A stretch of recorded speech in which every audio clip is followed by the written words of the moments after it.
and welcome to today's segment of The Power of Money. I'm your host, Michelle Graves, affectionately known for over 40 years now as the Money Lady, both locally, regionally, nationally, and internationally.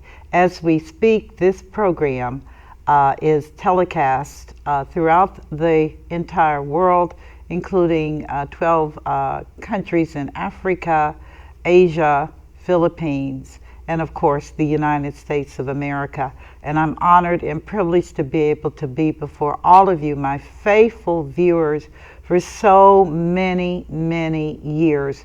It's hard for me even to believe that this show has been around this long and that it has provided so much assistance and help to my viewers and their families and friends. When I started this show, my commitment was to empower my viewers, which is to enable you through exposure to information, to resources, to people, to change the, excuse me, it's springtime, and that means sneezing time, to bring you the things that you needed to enable you and your family to survive and even to prosper and thrive during chaotic times. Now, when I said that 13, 14 years ago on DATV in Dayton, Ohio, which I'm privileged to say is my sponsor for the nonprofit arena. They've been phenomenal people, wonderful people, and I am so incredibly grateful for their support. But my goal then was to provide you with what you needed to enable your family and yourself to thrive and prosper and do all the things that I believe we were created to do on this planet Earth. That it should not always be strife and conflict and crazy, crazy stuff, but that we should delve into the arena of compassion and love and caring, particularly as it deals with money, because we live in a capitalist society and everything is predicated by money, financial stability, prosperity, and many times profit and greed. I don't have to sing you the song. There are television shows that cover those subjects. But like I tell everyone, it's okay until it affects you personally, and then it's something else entirely. So I want to make you aware that I am even more sensitized today as I'm older, because some things that I talked about in my younger years have impacted me differently as I have grown older. And I'm honored to say to you that I am so grateful, and I cannot emphasize, I'm grateful for being able to have attained the age I have attained with just joy in my soul. Despite all the things that are happening out here, I remain a woman who's positive, who's confident, who's committed to us getting through this. My children are now parents, and my grandbabies are joys, which I didn't even understand when people talked about grandkids. I was like, why are they always pulling out their wallets and showing me these pictures?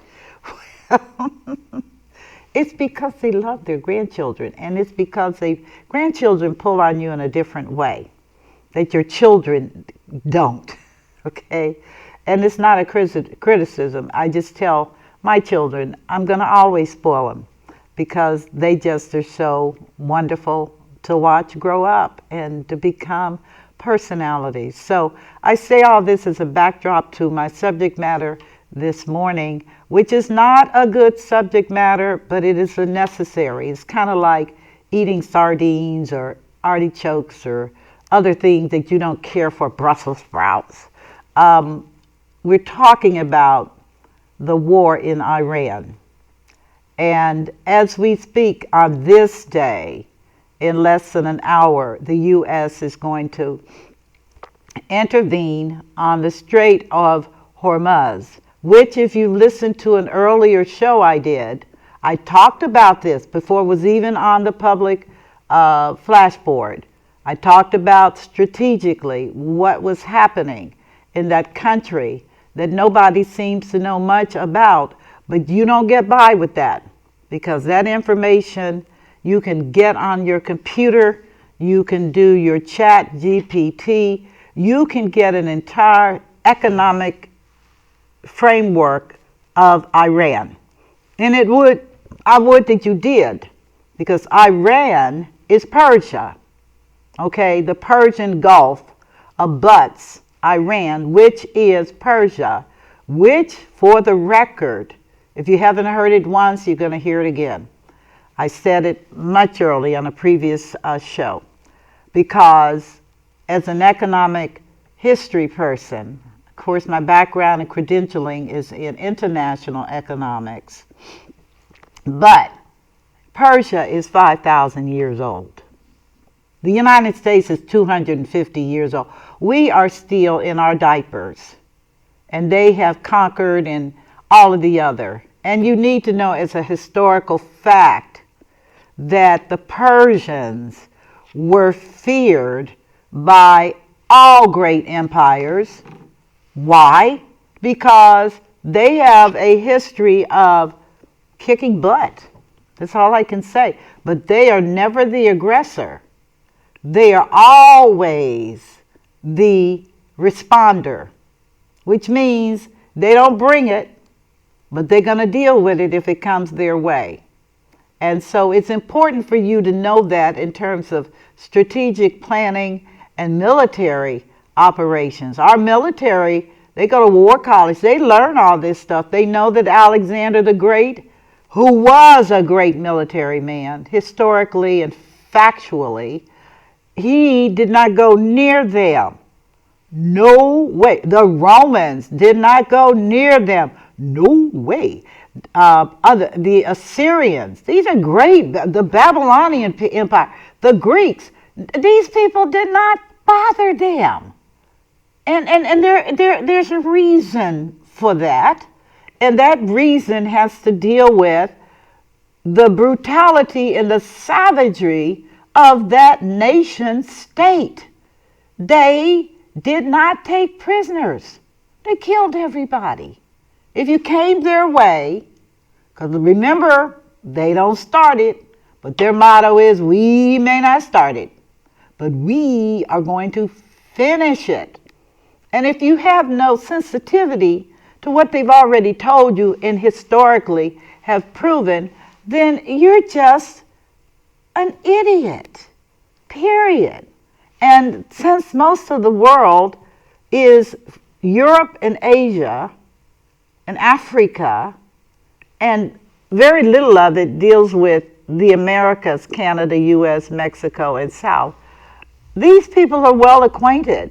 The great wars were fought over there, not here. We always came in to assist. Like World War I, we assisted. World War II, we assisted. And other incursions that we got involved in to our demise. I don't have time to talk about Vietnam. That's my generation. I watched them take young, vibrant men and kill them. Right, many of my friends are deceased, or worse, because they were experimenting with all kinds of weaponry. Many of them came back messed up mentally, drug addicted, cocaine addicted, Agent Orange, everything. And what was the bottom line? We lost the war, one of many to come. And so here we are today dealing with Iran. And I'm not a person that gets involved politically like this, because I'm February 28th, I will never forget. I could not understand what we were doing in Iran. Listeners and viewers, you should be asking that question as well. But here we are. And now we're into the Strait of Hormuz, which is an oil and liquid gas portal. And because of this whole mess, which I talked about in my previous show, we're looking at incredibly high gas and liquid gas prices. And it impacts on every part of our being. Every part. We are oil dependent. You may not like me saying that, but that's what it is. So how does one deal with I'm just a I'm just a worker bee. We have people in place that are supposed to know these things. Many much smarter than me. Let's get it clear. These men, I went to college, grad school, with many of these men who were now in this administration and prior. We are trained to look and evaluate all of these things. It's a part of our master's and PhD doctoral stuff. We are trained to do this so that there are no surprises. These men move into government, move into advisory capacities. And I don't want to eliminate women, but I must tell you that when I was in graduate school, there were only 3 women, 3 in the whole PhD program for economics. I was the only one in international economics. And why? Because it's a big world, and I wanted to know it. But when I talk about it in reference to men, it is because very few females were involved in policy decisions and analysis. Most women went to law school because they felt the options were better than just going in for advanced degrees in economics and international economics and monetary theory and all of that kind of stuff. They didn't do it. So the female input has not been great.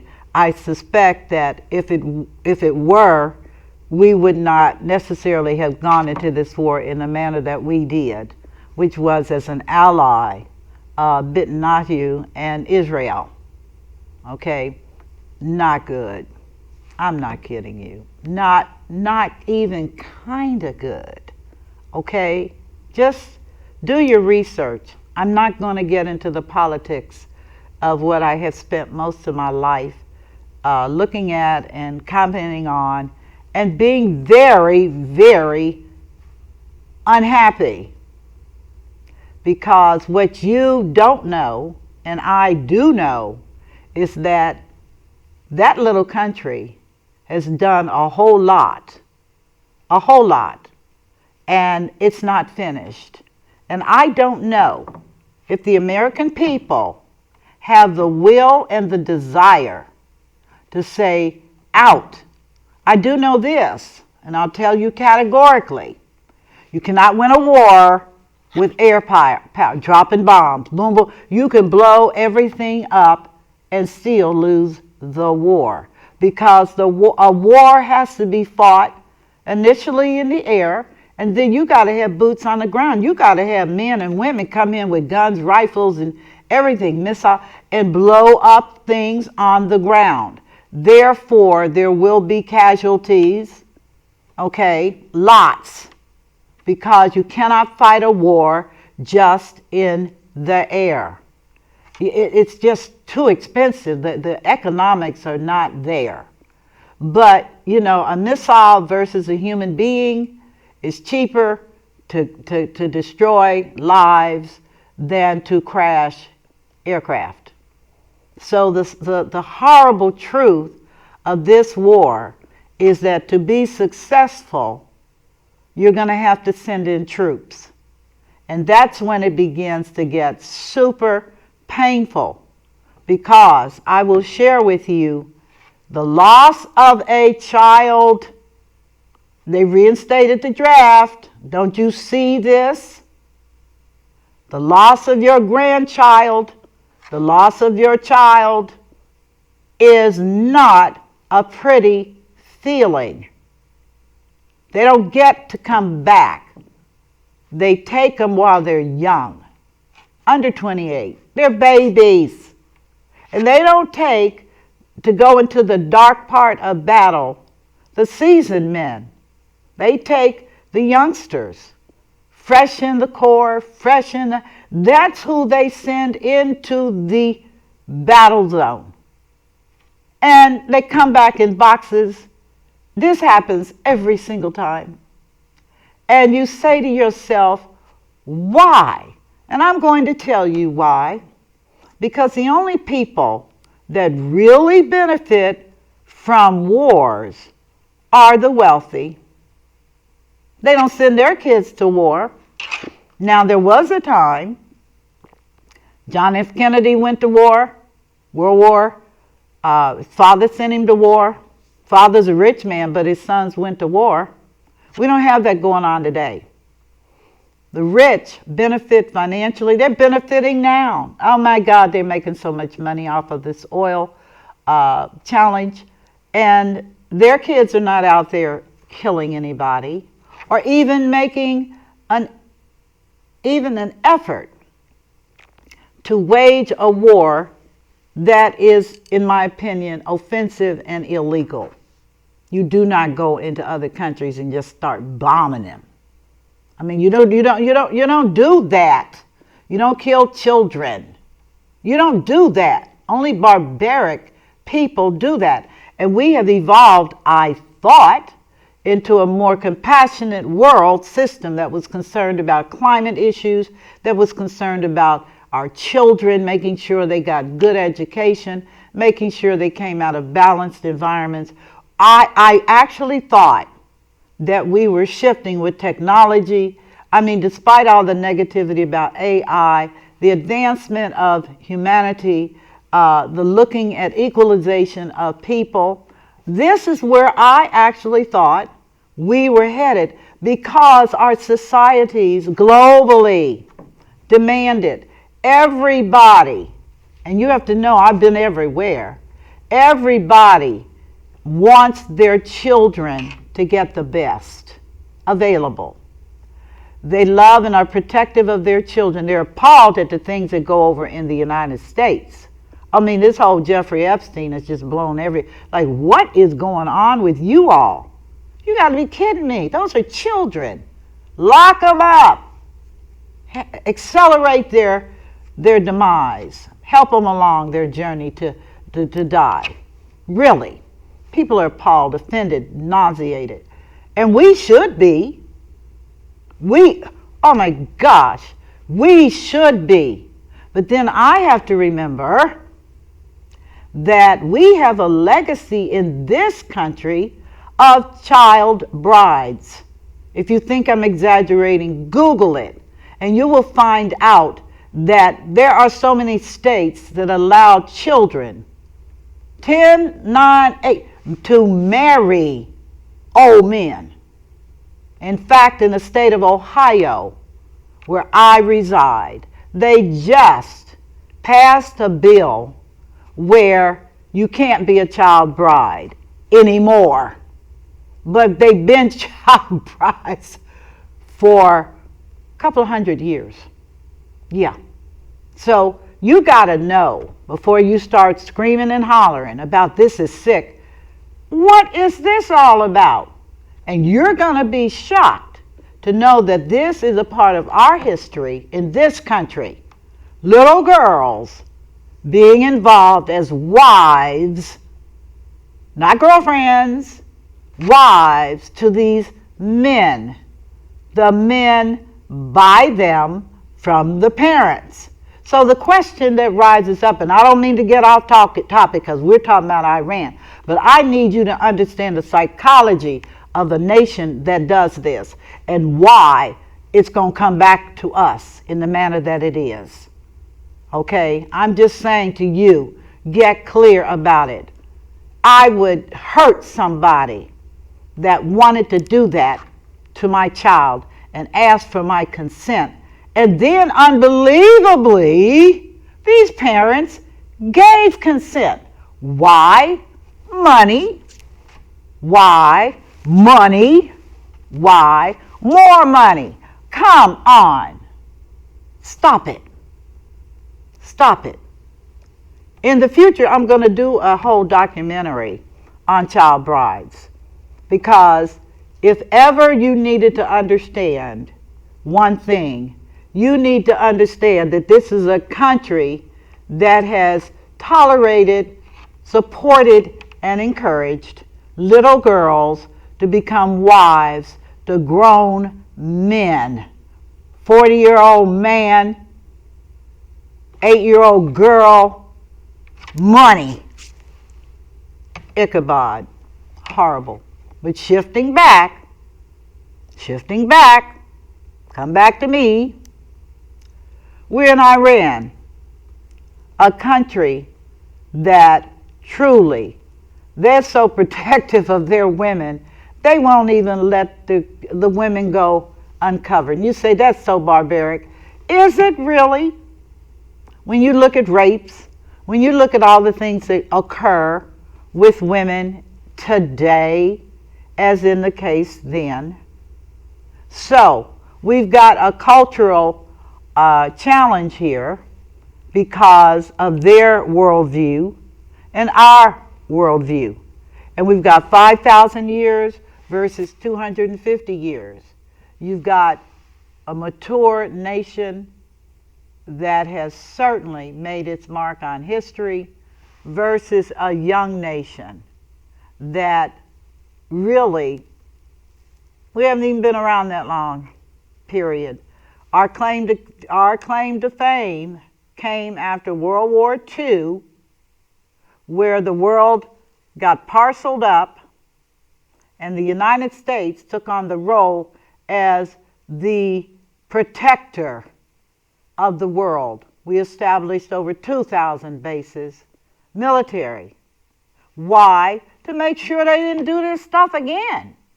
We were going to do it. We were going to be the watchdogs. We were going to make sure everybody was sane and normal, like that is something people are. And this is what we did. We set in place controls to make sure things did not get out of order. We controlled the manufacturing component. We made these countries that had lost everything. And I share with people, if you're not aware of what it's like to have a bomb dropped on your neighborhood or your home, if you're not privy to that, if you don't want to look at old videos because they're out, you can see what World War II did to the world. You can see people lose everything. You can see the Brits running in holes under the earth to protect themselves from the Germans. You can see all of this. This is all real time now. And I urge you to look at it because it traumatized the world system. How business was done. In Europe, these people are related to each other. Can you imagine? They're all related. So when you talk about Hitler in Germany, you're talking about somebody's cousin. And it was a horrifying thing. Horrifying. Ukraine was involved then. Horrible. Russia was involved then. Stalin. Horrible. And because of this, people are kind of nervous about bombs. Because when you've been bombed, you're not really wanting to do that again. And that's why I share with people in this country. I said, let me tell you something. The first time now I'm not talking about Pearl Harbor, that was bad enough, but your local neighborhood, your local grocery store, your local manufacturing facility, your local school, and it's blasted. Is that going to create some kind of something like trauma? Like, no. And because we have not been the victim of that type of military aggression, we're like, oh, well, it's terrible over there. Well, what if it's in your backyard? What if it's your child that gets killed, or your family, or your neighbors? I mean, listen. In America, we don't even want to talk to our neighbors. You should, because when the rubber meets the road, you would like to know who your neighbors are, okay? You would like to know. You would like to be able to help. because as you give out, it comes back. If you're selfish and self-centered, don't worry, nobody's coming. Nobody's going to help you. Nobody's going to care, because it's about survival of the fittest. Isn't that what we talk about? Oh, the survival of the fittest. I'm like, excuse me, the only way the fit survive is because they are surrounded by people that know them, love them, and care about them. That is the absolute truth. So why is Iran significant? Because through this war, I believe we're going to experience first and foremost, an increase in gas prices. It's inevitable, supply and demand. It's not just gas filling up your tank. Oil is used for so much, and therefore things are going to get more expensive because oil is a part of the production of so many of these things. So I predict that food costs are going to go up, and I also predict that if this war goes on, we're going to be experiencing global famine. That's right, your bellies are going to be hungry. Your children's bellies are going to be hungry. It's just going to be a problem. It is simply going to be a problem.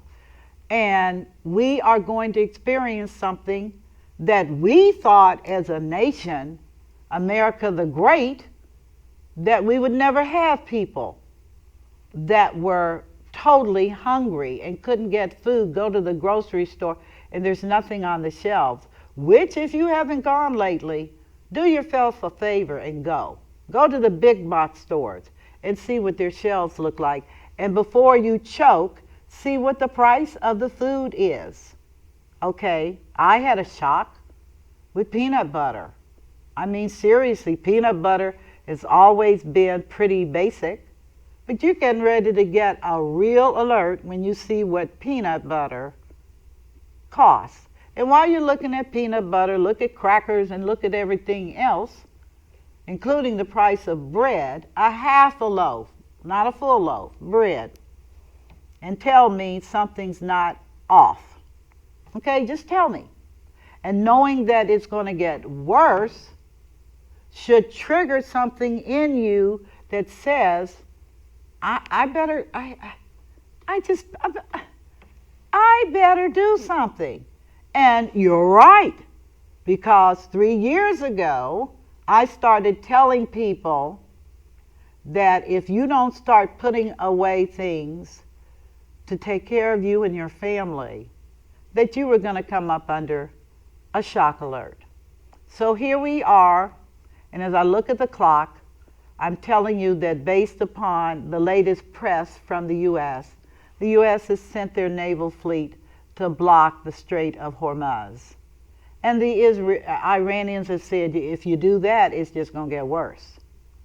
And I don't have any answers. I'm telling you, I do know this, that a world that is dependent upon one commodity to sustain everything from fertilizer, fertilizer. Farmers can't afford the price of fertilizer to grow the food. Right now they should be in seeding and fertilizing, and they cannot afford the fertilizer. Why? We're at a disagreement with Canada, which is the primary provider of fertilizer for the United States. And then following that, we've got what's going on in Europe and Ukraine. And the fertilizer is needed to grow our food because our soil is sick. Yeah, we've over depleted it, resources, minerals. And I'm telling you, the poor farmer in America cannot afford fertilizer. You say, what's the big deal? Wait and see what happens when they cannot provide you with vast quantities of food, vegetables, fruit. All of these things need fertilizer, and fertilizer is oil dependent. Yeah. You say, how did we do this? And I'm here to tell all of you, I believe it comes from a world system that is not loving. We do not care about our neighbors, even though it's been talked about for centuries. Love your neighbors as yourself. If you love yourself, you will not abuse your neighbors, whether they're next door or whether they're across the seas, or you won't do it because you understand that their livability is a function of your caring. That's the connection for all of us. The viciousness, the greed, the expectation that somebody is going to destroy you and your family, which keeps you in arms, stress, cortisol, all that stuff, because you are fearful, you're afraid, and you're afraid of your neighbors. And right now, we've got a serious neighbor situation. Really. One neighbor dependent upon another neighbor mad at you because of what you did to them 80 years ago. Oh, yes, we did. Those poor, and I'm just being frank with you. You can read it on internet. There are books, all kinds of books about what happened when the United States imposed sanctions on Iran.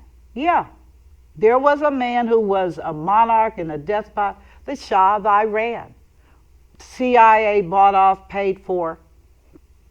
But the point is, they never recovered. And I talked about this in a previous show about what happens when you step on people's faces, squish, and you don't give them options. We can go back to Germany, the great Germany, that was devastated in 2 wars. And you can say, but they asked for it.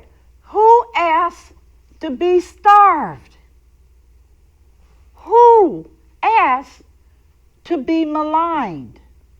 Who asked to be so drowning in so much debt based on their own behavior that they cannot rise up, step on their face? Well, I'm going to tell you, we did, and they stepped on our face.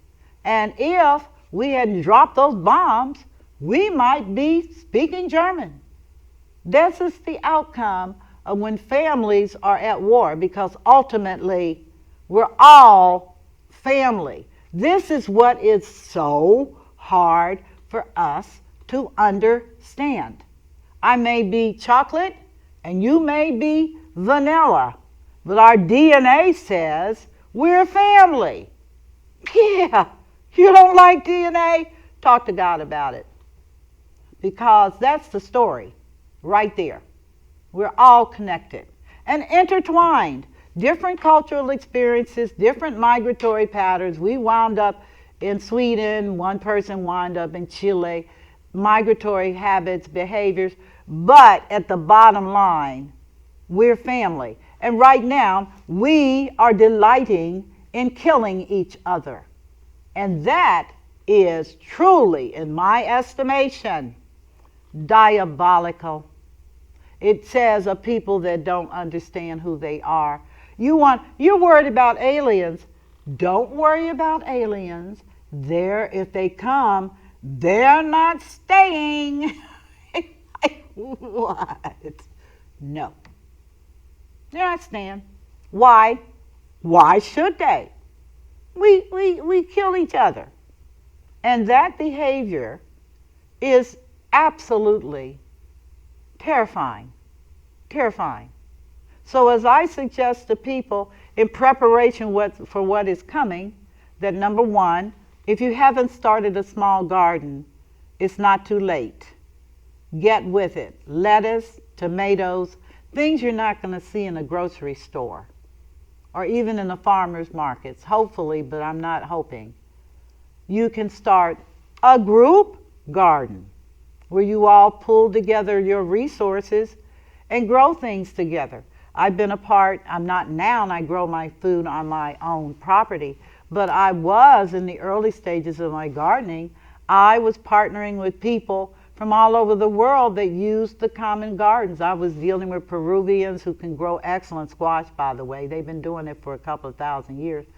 And I was partnering and learning about all kinds of growing techniques from people that didn't have all the sophisticated gardening material, but their fruit was bigger than mine with all the junk I was putting in the soil. And they still grew the biggest watermelons, the biggest cantaloupes, because they have history, because they live like this, because this is what they did. So, garden. Get moving. Get with it. Get it now. And if you don't know, go to Google.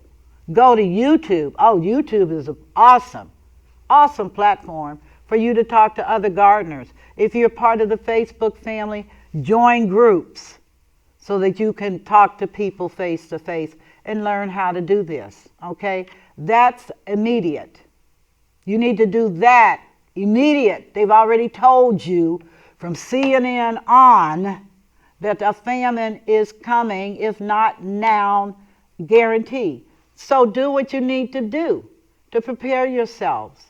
Do what is necessary to prepare yourself. The other thing is, if you haven't already, get detergent, because you're going to need to wash your clothes. And many times during these summer months, you will find all kinds of detergent on sale. Ironically, at the drugstores.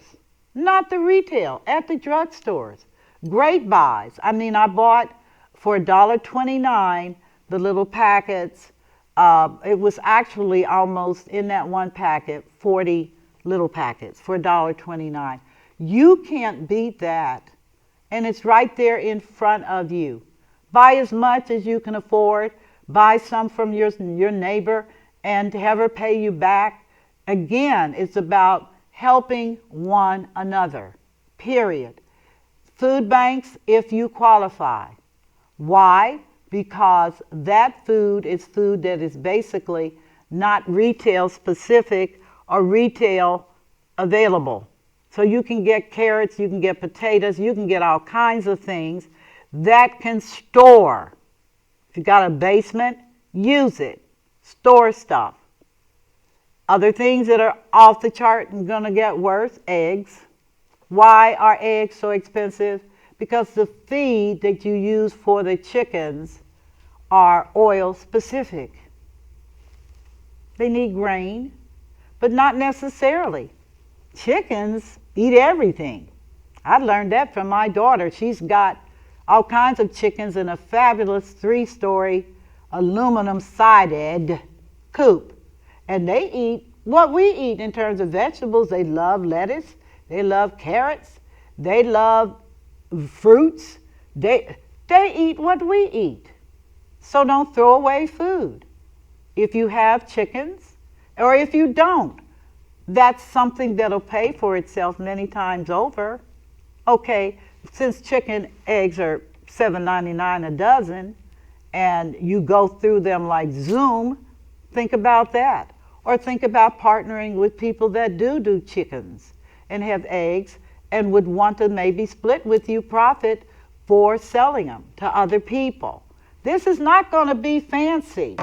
This is going to be simple when we talk about getting through. Some other things you may want to put aside and save. Batteries. Go to your Dollar Trees and buy inexpensive batteries, but by all means buy batteries, all kinds, and the lights that click that use batteries. They're so inexpensive now, it's unbelievable. Don't spend a bunch of money on fancy anything. Save your money. Can I say it again? Save your money.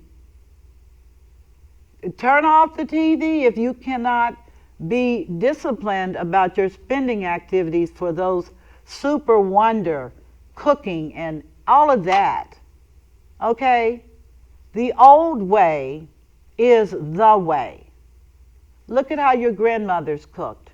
They had pots and water and that type of. And speaking of water, and I hope you're watching what's happening here. because all of those Arab countries, Saudi Arabia, Qatar, Kuwait, they are desert countries who purify through a salt technique called desalinization so that people can have water to drink. Can you imagine being in a place where you had no water and you were water dependent on the Gulf, Persia's Gulf, and if the plant blew up, you can't even rebuild it quickly. Now, how fancy is Dubai at the point you can't get any fresh water? Now, I'm going to tell you this because this is major. Oil is a problem. Yeah, but no water, period. Those people are going to leave immediately. They're going to vacate. Forget the water. Forget the oil. We're gone. We will not live in a place where we don't have fresh, clean water. We can't survive. Forget the veggies. We as human beings, being primarily water, our organs float in water. What do you think is going to occur when those plants are blown up? Whoosh. Man, it's not going to be pretty. So, recommendation number 2, secure up your water resources. Yeah, secure them up. No, learn how to boil water. Just know that the water quality in the U.S. varies from area to area. But know for a fact that you cannot live with no water. So, I'm not going to lie. I have a stockpile of bottled water. Excuse me. I drink it. Don't talk to me about plastic. Talk to me about water. Talk to me about availability. Talk to me about what happens when you have no water. The people in West Africa, in the Sahel region, have to walk miles for water because of the drought and all the things that have happened. Now, things are changing. Things are changing rapidly over there. But their first order of business was to deal with their water because their farmers can't grow anything without water. So, number 2, shore up your water and get on that now, period. Get on that right now. Item number 3, your lighting sources. Do I expect an electric grid meltdown? Well, yeah, I do. Based on AI, which consumes tons of electricity to output all that information, we didn't calculate that. We were looking at cars. We weren't looking at AI. But I'm telling you, if you have not identified a source for your electric needs, now is the time to do it if you can. And when I say if you can, a lot of these venues are sold out now. It's not a good situation. But, and no, it's not going to be the Chinese and their electric grid issues. It's going to be artificial intelligence and the data centers that are sucking electric like nobody's business and charging us. We aren't even using it, but because of how they price electricity, your gas and electric bill is heading that way. And you're like, what's going on? Well, AI, the big thing, is sucking you. You need to talk to your Congress people. You need to be proactive because this is going to hit you hard. Yes, it is. Electric. I have one. I have a grid. I have that. I bought one 2 years ago just because I anticipated that this might happen. Did I want to pay what I had to pay? No. Who wants to pay that kind of money when you're used to things being affordable? Well, nobody's even making any pretense anymore about affordability. They're like, you better do what you need to do. And so I'm telling people every time I see them at the gas station, all your big trucks, oh, you remember your gas guzzling, diesel, and regular gas? Oh yeah, you're crying. You're F10. Oh, you're definitely crying. I was at the gas station, and it was full of trucks, Rams, and these men were going through hyperstage, which is I need to put my truck out to work. And my position is you should. You should. You should become the local hauler where people can pay you to haul stuff and to do stuff. Make the truck work. Really. And I'm not talking about driving to work on a job. That's backwards. Really. You spend $20 to drive to work and back every 2 to 3 days. Oh, my words, if you're not going out the world backwards, I don't know what is. Put that thing to work. Put it to work. Advertise in the neighborhood app called Nextdoor. Put a notice in. I will haul. Advertise everywhere. Put signs up. I will haul. And see if you don't get calls. Because people will be happy to pay you to haul this stuff. That's called creative thinking. And that is what is required in the days that we're in right now. Do I believe the U.S. is going to do this thing? I do. I believe the U.S. Navy is going to do blockades. And I believe that they're going to do a lot of other stuff too. And in the days ahead, I believe that the unthinkable is going to come to pass. Now, that's our government. You still got to take care of yourself and your family and your wife, unless you're single. You still have to come up with strategies that will enable you to get through this. Let's go back to the days where your strike matches, get a bunch of strike matches, because they're not dependent upon any other source for fire. You can get, they're so cheap, but you strike a match and you heat up stuff. You do your grill. You don't have to go fancy. I'm serious. And I'm going to tell you something in the remaining time I have left. And this is a true statement, just happened to me, so I know I'm not by myself. But in my neighborhood, we have very affluent people. And we had bad weather. And a lot of our grills flipped over and were damaged. That's not a basis for you to put the grill on the street because you don't want it anymore. You are delusional. A grill will cook food. Get a hammer and mallet out the dents and use it.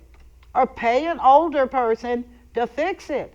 But you don't just dump it out, which is, well, it's dented and I can't use it. Let me tell you all, for whatever you think about Michelle Graves, the money lady, I went to visit him and asked him, can I have that? And he said, sure, I don't want it. Did I go into a diatribe about, you need to keep your grill because you're going to need it to cook food? I didn't say anything. I thanked him humbly, and we pushed his grill up the street to where I lived, and we put it in the back. And I thanked him, and I invited him to a party I was having midsummer for my neighborhood because I wanted to get to know everybody, because we need to know everybody. But my point in saying all of this, viewers, is he gave me something that he's going to regret having given me, because he should have kept his grill. It was a high propane. He should have kept it. He didn't even have to use propane. He could have just taken off the burners and used it as regular charcoal or wood. He could have used it. It could have been functional.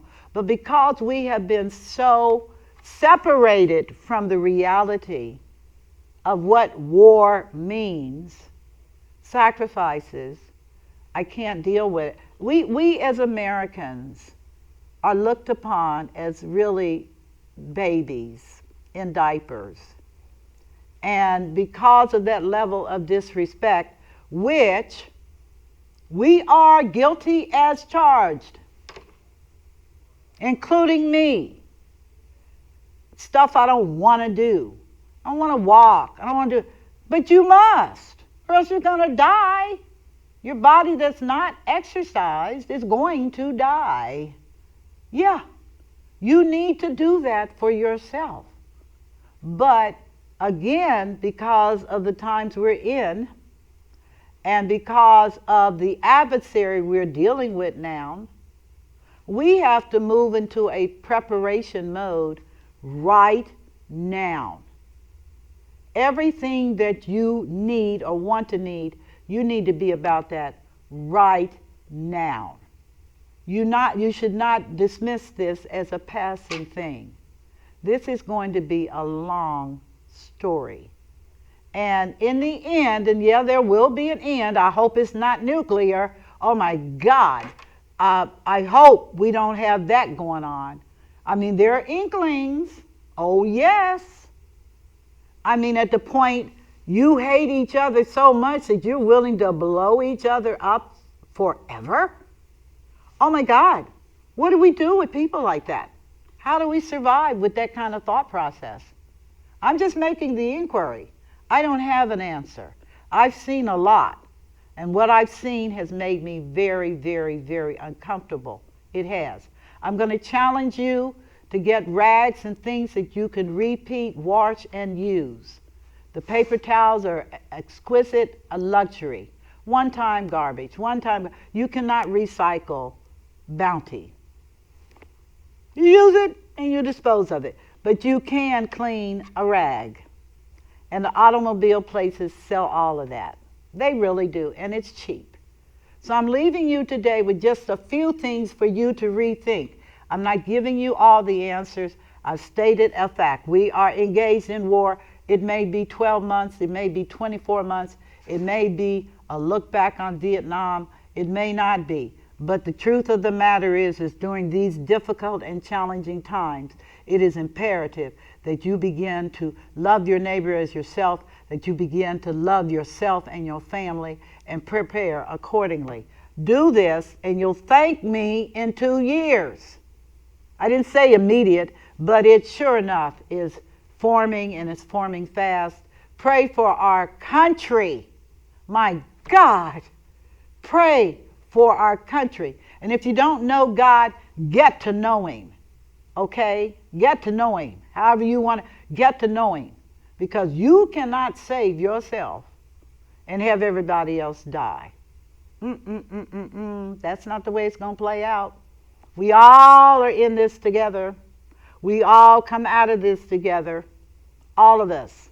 Watch what's getting ready to happen to the rich when they find out they have no place to go if they don't have any water. I'm not kidding you. It's a sad story. But in conclusion for today's show, I hope you've benefited. I hope you have a few takeaways in terms of understanding the environment.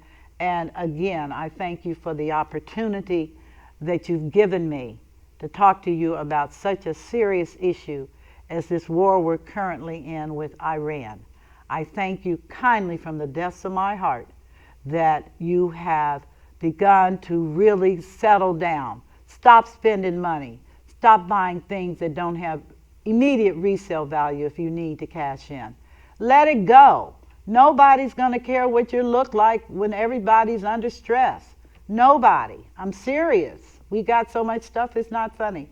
But I close out today's session again with God bless all of you. Thank you so much for being a part of my television audience over the years, and thank you so much for being a part of this. God bless you, God keep you, and until next time, peace, love, and blessings. Bye-bye.